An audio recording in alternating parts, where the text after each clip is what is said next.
안녕하세요. 안녕하세요. 반갑습니다.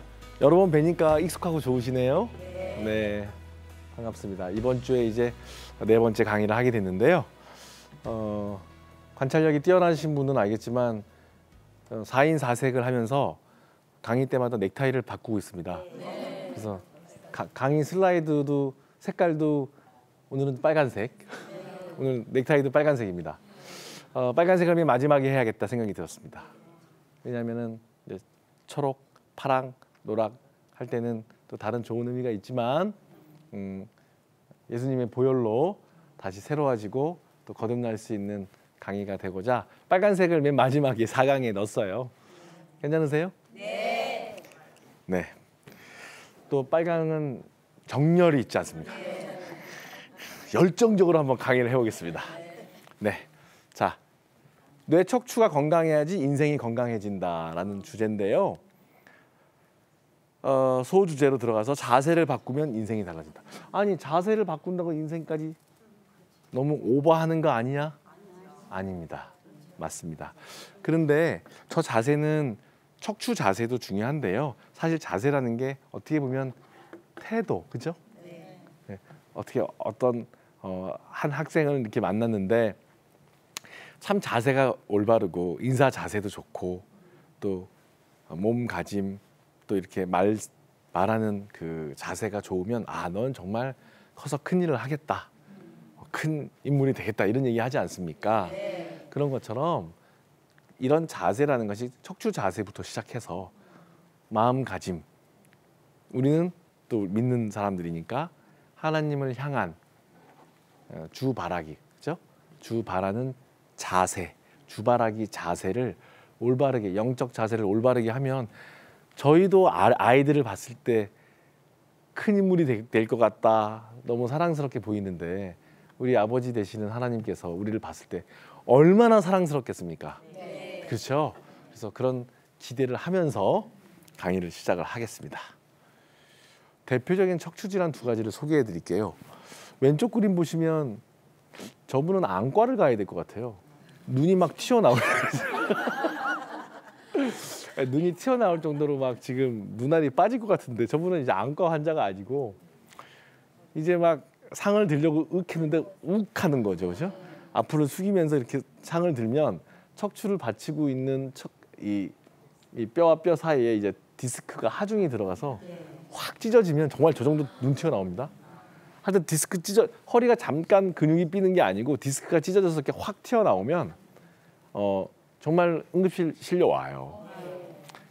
근데 이제 오른쪽 그림은 이제 어머님이신데 쪼그려 앉아 계시고 벽을 짚고 계시죠. 식은땀을 흘리는데 아이고 다리야. 이 어르신은 허리보다는 다리 쪽이 좀 아파 보이고 협착증 환자인데 걷다가 오래 못 걸으세요. 허리는 별로 안 아픈 경우도 많이 있어요. 허리가 아픈 경우도 있고 안 아픈 경우도 있는데 보통은 오래 못 걸으세요. 다리가 저려서. 그런 걸 의학적 용어로는 파행이라 그럽니다. 걷지를 못하는 거예요. 그래서 걷다가 벽을 짚고 동네 벽을 짚고 쪼그려서 앉았다가 쉬었다 가야 돼요. 쪼그려야지 신경이 쫙 풀려요. 그래서 간헐적으로 가다가 서고 쪼그려 앉고 서서 또 가다가 서다가 이런 간헐적 파행 증상을 나타내는 것이 협착증이에요. 그래서 대표적인 척추 질환은 디스크 탈출증 또는 허리 디스크와 척추관 협착증 두 가지가 있어요. 그 다음에 목 디스크도 꽤 많아요. 그렇죠? 제가 그 지지난주 강의에서 계속 목에 대해서 얘기를 언급을 드렸어요. 그렇죠? 목이 고든 백성 얘기도 했어요. 그렇죠? 자, 허리 하나만큼은 자신 있었다. 왜 허리가 아플까요? 왜 아플까요? 자, 원인이 저렇게 컴퓨터 생활 습관, 자, 흡연, 물론 늙어감, 노화, 음주, 요즘에 비만. 네, 비만. 저도 할 말은 없습니다. 저도 조금 빼야 되는데. 아니, 어머님들은 예쁘게 봐주시지만 저희 아내는 비만이라고 저도 회개하고 살을 빼야 됩니다. 각종 사고, 이제 뭐 자전거, 스포츠 손상, 자동차 사고, 또는 이제 방바닥 문화, 온돌 문화, 그죠? 이런 것들 때문에 이제 허리 통증의 원인이 되는 거죠. 현대인들은 이제 노화가 되고 여러 가지, 특히 소화 비만, 예, 참 이런 것들이 전통적으로 우리나라의 이제 허리 통증의 원인이 되죠. 애가 좀 귀엽죠. 네. 척추 질환이 심평원에서 얘기하는 거 보면 360만 명이에요. 강조를 하기 위해서 0을 덧붙였습니다. 360만 명. 그러니까 많아요. 10분 중에 한두 명은 있다는 얘기예요. 제가 지난주인가 한번 지지난주에 보여드린 슬라이드예요. 2011년도에 17년도까지 25만 명이 허리 디스크가 증가를 했고요. 척추관 협착증은 58만 명 급증하고 있습니다. 계속. 세계적인 추세이기도 하지만 우리나라가 특히 많습니다. 예. 우리나라 비만 환자들이 급증하면서 이거랑 다 똑같이 모든 통계가 다 급증하고 있어요. 이거랑 당뇨, 심혈관, 비만, 척추질환 다 같이 갑니다. 완전히 종합 세트로 갑니다. 자, 허리 통증 어떤 증상이 있을까요? 일단은 허리가 아프죠. 그런데 다리까지 저려요. 그러면 빨리 찾아야 돼요. 네. 그러니까 허리만 아픈 경우는 지나갈 수 있지만 다리까지 저려요 하면 보통은 선생님 만나보셔야 됩니다. 이렇게 얘기합니다. 그래서 왼쪽 사람 보세요. 허리만 아픈 경우 있지만 두 번째 사람은 다리까지 저려 내려갑니까? 세 번째는 사타구니. 그 다음에 옆으로 흘러내려가고 네 번째는 꼬리뼈 중심으로 꼬리뼈가 아픈 경우도 있어요. 허리가 안. 그리고 또 나비 모양으로 저렇게 아파요. 다리가 터질 듯하다, 쑤신다, 차갑다, 먹먹하다, 저리다. 허리가 안 아프면서 저리기만 해도 생길 수가 있습니다. 따라서 이런 표현, 시리다, 찌릿찌릿하다, 벌레가 기어가는 것 같다, 이런 표현도 하세요. 그러면 신경이 벌써 조금씩은 상한다는 뜻입니다. 그래서 신경마다 분포가 다 달라요. 저렇게 다 내려오는 엉치에 또 발바닥만 저리는 분도 있어요. 그래서 그 족저근막염이랑 헷갈리는 경우도 있어요. 네, 종아리만 당기는 경우도 있고요. 그러면 치료 어떻게 할까요? 무조건 수술하지 맙니까? 네. 무조건이라는 말을 많이 쓰시는 분은 무조건 틀렸습니다. 무조건이라는 건 100%라는 얘기인데 허리는 무조건 수술하지 말라도 틀렸고 무조건 수술하라도 틀렸어요. 그런 거 없습니다. 수술을 꼭 해야 되는 경우가 적어요. 100명 중에 5명 정도. 높게 봐도 7, 8%. 그러니까 내가 과연 수술에 해당되냐 안 해야 되는지를 알아야 돼요. 그러니까 95명은 수술을 안 해도 됩니다.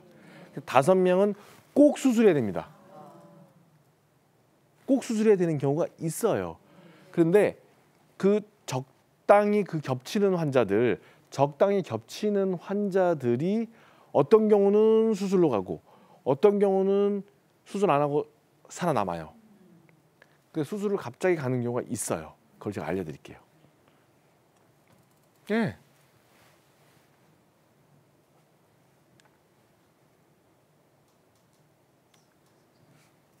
협착증 수술 진단을 받았는데 수술해야 될까 이런 질문 많이 받죠.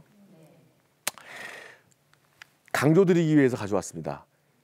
대개의 경우에 팔다리 마비가 있다든지 힘이 빠지면 또는 대소변 장애가 생겨서 소변이 안 나온다든지 아니면 줄줄 샌다든지 회음부 쪽이 먹먹해서 감각이 떨어지면 빨리 수술하셔야 돼요.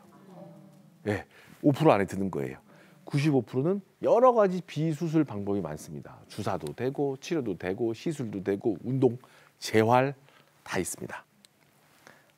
강조하기 위해서 자, 5%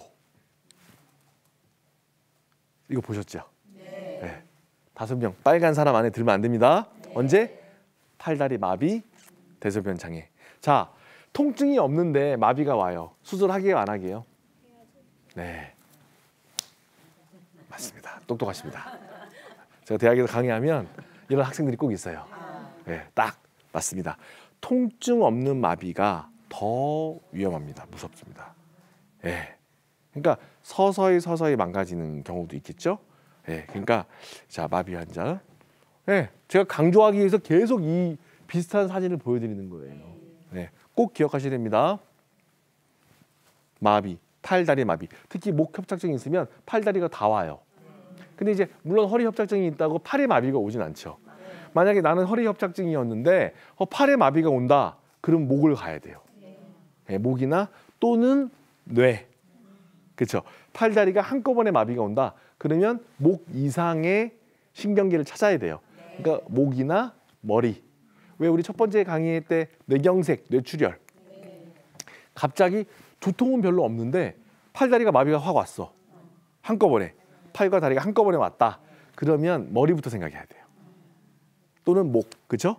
그런데 이제 그래서 허리 협착이 있다고 이 배꼽 위쪽 팔에 마비가 오지는 않습니다.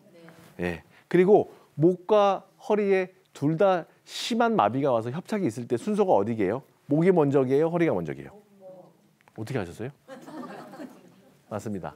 위에가 중추신경계이기 때문에 위에서부터 해결해야 돼요. 그렇죠? 척추 질환의 단계적 치료법을 한번 설명해 드릴게요. 자, 운동하고 스트레칭하고 약 사 드시고 괜찮습니다. 그리고 세 번째, 수술까지 가야 되는 경우에 5%. 즉 1, 2단계에서 다 해결돼요, 요즘에는. 그래서 3개월의 원칙을 지켜야 된다. 강조하는데 몇 개월은 신경학적 손상이 없으면 지켜볼 수 있다는 거예요. 따라서 시기적으로도 중요하지만 협착증이 오는 방향이라든지 또는 목이 먼저냐 등이 먼저냐 또는 어떤 신경이 눌리냐에 따라서 완전히 달라져요. 제가 한번 말씀드렸죠. 척추는 긴 타워예요. 20층 빌딩인데 주 출입구가 어디라 그랬죠? 네. 기억력 좋으시네요. 꼬리뼈로 피부가 얇아서 척추로 들어가는 정문이 돼요. 척추 빌딩으로 들어가는 정문이라서 만약에 척추 7층에서 척추 빌딩 7층에서 불이 났으면 소방관이 호수를 가지고 7층으로 올라가죠. 또는 사닥다리를 올라가서 7층에서 물을 쏘죠. 그래야지 불이 꺼지죠. 그런데 현관에다 드립다가 물을 뿌린다고 7층 불이 안 꺼진단 말이에요. 그래서 척추관은 꼬리뼈는 출입구일 뿐이고 척추체 병변으로 가야 돼요. 척추체 병변을 찾는 것이 중요합니다. 그래서 꼬리뼈로 들어가서 하는 기법들이 아주 많아요. 내시경부터 간단한 주사 치료나 여러 가지 시술들이 많이 있어요. 또한 옆 창문, 그러니까 건물의 창문들을 추간공이라 그래요. 비유한다면. 그래서 신경이 통로가 내려와서 다리 쪽으로 내려가는데 만약에 3층의 오른쪽, 3층의 동쪽에 불이 났다. 서쪽이 아니고. 그럼 3층의 서쪽을 가서 물을 뿌리면 불이 꺼지나요? 네, 되게 쉬운 위치예요.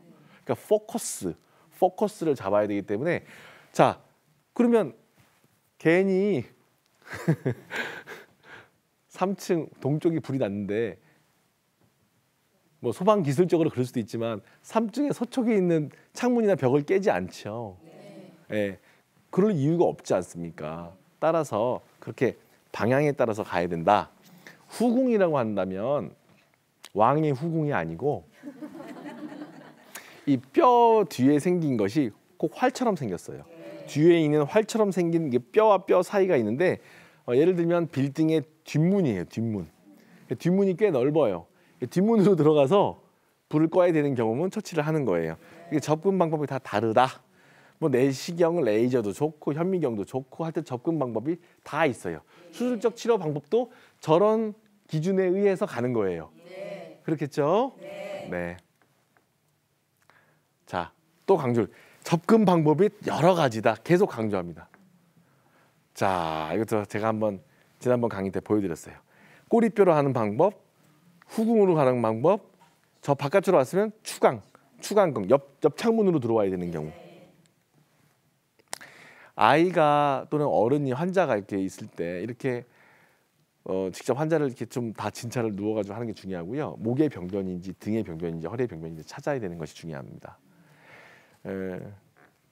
이렇게 야근하는 자제분들이 다 어리시죠? 아직은 다들 젊어 보이셔서 이렇게 야근하는 젊은 사람들 보면 사실 척추 건강이 염려가 돼요.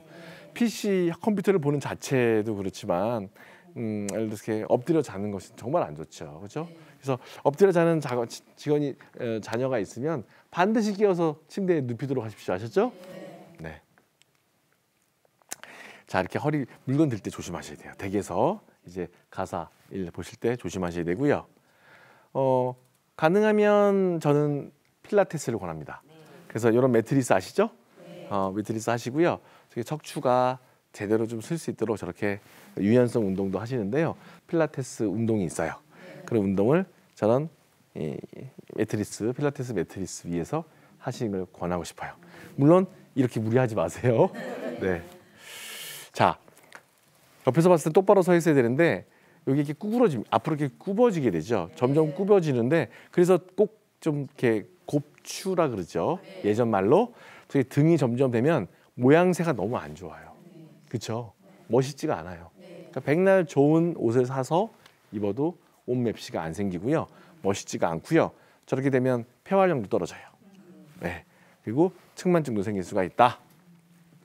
왼쪽 위에 그림 보시면 확 들지 마세요. 항상 무거운 물건에 무릎을 딱 갖다 대서 밀착해서, 그러니까 얘가 이걸 든다 그러면 이렇게 드는 게 아니죠. 이렇게 밀착해서, 그렇죠? 이렇게 드는 습관. 그다음에 뭐 스마트폰 사용도 좀 이렇게 좀 들고 본다든지 또는 컴퓨터 볼 때 이렇게 앞으로 숙이면 안 되죠. 제가 첫 강의 때 저거 보여드렸어요. 서 있으면 제 몸무게가 만약에 80kg라고 한다면 서 있으면 80인데 앉는 즉시 120이 돼요. 앉아서 저렇게 숙이면 160, 두 배가 되는 거예요. 운전하실 때도 너무 뒤로 제끼고 하지 마시고 약간 좀 딱 밀착해가지고 하시는 게 좋겠죠. 반복되는 사진인데 목도 망가지고 등도 망가지고 허리도 망가지고 나중에 심폐기능도 떨어지는 거예요. 그래서 키가 확 줄어요. 네. 뼈가 이렇게 주저앉으면서 예전에 보통 뭐 160이었다 그러시는 어르신들이 155. 네. 상당히 많이 줄어듭니다. 왜 그러냐면 척추 마디가 여러 마디이기 때문에 조금씩 줄어들어도 3, 4cm는 금방 줄어요. 네. 사실 저는 미용 받은 거 하지 않고 척추만 멋있게 쫙 펴줘도 굉장히 사람이 돋보입니다. 네. 오피스 신드롬. 이제 회사 증후군이죠. 회사에서 허리 아프고 어깨 아프고 머리 아프고 계속 일어나서 이렇게 스트레칭하고 운동해야 되는 걸 강조하는 사진이에요. 사실 여러분들도 막 이렇게 세워가지고 강의 듣게 하고 싶은데 우리는 짧으니까. 자, 좋은 자세죠. 항상 너무 저렇게 너무 이렇게 너무 경직되게 하시라는 말씀은 아니고요. 유연하게 하면서도 지금도 이렇게 유연하게 이쪽 무게를 이쪽 이렇게 옮겨가면서 이렇게 항상 작업을 하시고 강의도 듣고 공부하시라는 거예요. 그래서 너무 또 이렇게 막 너무 흔들면 사람이 좀 이상해 보이죠. 네. 그러니까 못 느끼게 살짝 무게 중심을 이렇게 살짝. 저도 지금 강의하면서 이렇게 하고 있어요. 천천히 이렇게 하면서 만약 되신다면 제가 이렇게 알려드린 것처럼 배 집어넣고 항문 조이는 거, 그죠? 배를 집어넣고 항문 조이면 상당히 도움이 됩니다. 자, 골다공증 얘기를 한번 하고 싶은데요. 골다공증이라는 건 이제 뼈에 구멍이 나는 거죠. 뼈가 푸석푸석해지고 뼈 공간이 비는 거예요. 자, 그러니까 왼쪽이 정상이죠. 오른쪽이 이제 좀 병이 좀 가운데가. 그리고 오른쪽은 이게 좀 이렇게 부서질 것 같죠, 이렇게 만지면. 그러니까 골밀도가 떨어지는데 상당히 여기 계신 어머님이나 또는 이제 이모님들 연세 되시면 급격하게 떨어집니다. 연세가 지금 한 40대에서 50대 사이시죠? 네. 네, 그 이상은 없으신 것 같은데 반드시 운동하셔야 되고요. 이렇게 돌아가면 저렇게 못 돌립니다. 한번 저렇게 돼버리면 못 돌리는데 저렇게 되면 뼈가 많이 부러지고 주변 신경도 망가지게 돼서 뼈가 저렇게 예를 들어서 신경 손상이 있으면 수술이라도 해야 되는데 못 고르면 수술해야 될 거 아니에요. 뼈가 저렇게 돼 있으면 수술 자체가 안 돼요. 네, 건들 수가 없어요. 자, 주무실 때 어떻게 일어나세요? 벌떡 일어나세요? 주여 하면서 일어나세요? 그 주여를 그것도 뭐 잘하셨는데요. 지금까지는 이제부터 주여 하는 건 좋은데 누우시면서 기지개를 이렇게 하세요. 확 일어나면서 주여 하지 마시고요. 이렇게 하세요. 그러니까 누워서 일단은 이렇게 하세요. 아 깼구나. 눈을 딱 떠요, 그죠? 네. 그러면 아 내가 깼네 팍 일어나는 게 아니고요. 그러다가 확 해서 눈이 튀어나옵니다. 그러지 마시고요. 아 깼구나 인지가 되면 곧바로 자연스럽게 팔을 쫙 드세요. 그때 이제 하나님을 찬양하는 느낌으로 기지개를 하늘로 하지 말고 자기의 머리 쪽으로 쫙쫙 피세요. 그러면 이 습관 하나만으로도 심하게 삐는 증상을 많이 예방할 수 있어요. 저렇게 좌우로 막 이렇게 비틀어셔도 돼요. 누워있을 땐 괜찮아요. 누워있을 땐 골반을 저렇게 넘어갈 정도로 이렇게 좌우로 비틀어주는 거 아주 좋아요. 그러니까 팍 일어나지 마세요. 주무시면서 하루 밤새 경직돼 있어요. 이게 사람이 누워있으면 모든 근육이나 조직이 위장 질환도 마찬가지고 모든 피가 이렇게 저류가 이렇게 쭉 이렇게 고여 있어요. 그래서 천천히 그걸 돌려야지 되지. 확 일어나 버리면 심장에도 안 좋다고 돼 있고요. 뇌혈관에도 안 좋은데 척추 질환도 안 좋아요. 다칠 수 있어요. 반드시 기억하세요.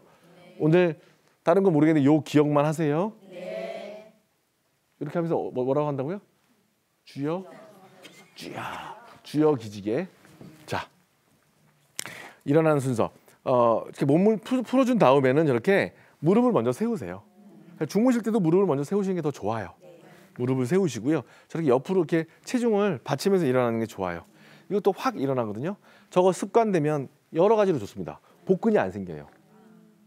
저게 복근이 덜 생겨요. 그래서 무릎 세우고 이렇게 약간 트위스트 이렇게 좀 하면서 일어나기 시작하면 옆구리 허리가 많이 줄어들어요.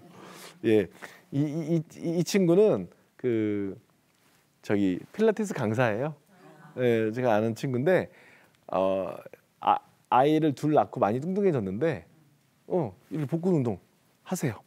네, 좋죠, 그렇죠, 날씬하죠. 네. 그다음에 양손으로 짚으면서 일어나고. 그러니까 요게 별거 아닌 것 같은데요. 저 사소한 습관이 굉장히 다릅니다. 네. 팍팍 일어나지 마세요. 네. 이게 뭐게요? 영어로 돼 있으셔서 힘드시죠? 요거는 이제 근육 단면도예요. 그래서 25세 근육의 단면도, 다리 근육 단면도, 63세의 단면도예요. 그러면 이거를 보니까 제가 지난번 강의가 한번 보여드린 거 있는데 안심 등심 기억나세요? 등심 같죠? 요 갈색은 살코기 같은 거고요. 이 지방이 이제 하얗게 보여요. 63세가 되니까 어때요? 지방이 많아지죠. 비계가 많아지죠. 그래서 상당히 근감소가 일어납니다. 골다공증도 중요하지만 근감소도 더 중요합니다. 그래서 근육량이 어쨌든 저렇게 40년 지나면서 확 줄기 때문에 반드시 근육량 운동을 하셔야 돼요. I'll be back. 젊었을 때 사진이고 최근 사진이죠. 예, 이렇게 퇴행이 되죠. 자, 우리는 척추가 건강해야지 인생을 바꾸는 지혜를 오늘 배울 수가 있었어요. 그래서 자, 우리 혼자 됩니까? 네, 우리 마음대로 안 됩니다. 우리는 교육받고 또 영적으로도 좋은 자세를 얻기 위해서 하나님 말씀에 붙어 있어야 되죠. 한 번 더 우리 같이 읽어볼까요? 요한복음 15장 5절 말씀을 인용을 할 텐데요. 여기 나와 있는 것처럼 우리가 하나님 안에 붙어 있어야지 좋은 척추 건강의 결실도 맺고 영적인 성숙도 할 것 같아요. 다 같이 한번 읽어볼까요? 시작. 너희는 가지니 저가 내 안에 내가 저 안에 있으면 이 사람은 과실을 많이 맺나니 나를 떠나서는 너희가 아무것도 할 수 없느니라. 예, 하나님이 주신 말씀처럼 하나님께 붙어 있으면서 척추도 건강하고 자세도 올바르게 해서 달라진 인생, 새로 거듭난 인생 되기를 소망합니다. 네, 오늘 끝까지 경청해 주셔서 감사드리고요. 큰 수고하셨습니다. 감사합니다.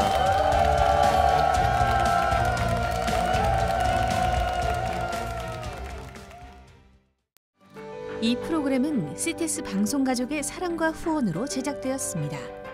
후원 전화 02-6333-1003번, ARS 060-800-1111번으로 전화주세요.